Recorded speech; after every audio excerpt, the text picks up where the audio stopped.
এটা শুধু ইট কাঠের বাড়ি নয়, এটা বাঙালির আবেগ। এটা প্রমাণ করে পাহাড় নদী মেঘ পেরিয়েও কবিগুরু আমাদের কাছে এসেছিলেন।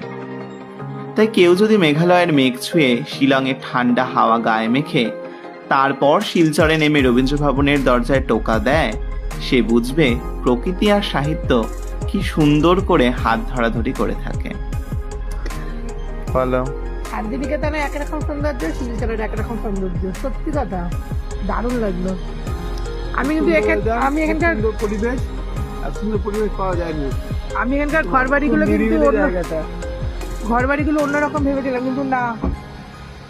দেখ, জোড়াসাঁকো একরকম দেখলাম, শান্তিনিকেতন একরকম, শিলচর একরকম। কেমন লাগলো শিলচরের এই গল্পটি? আপনারও কি শিলং যাওয়ার ইচ্ছে হচ্ছে? তবে সেটা অবশ্যই কমেন্ট করে আমাকে জানাবেন। গুরুদেবের 150তম জন্মশতবর্ষে এই মূর্তিটি এখানে স্থাপিত হয়েছে।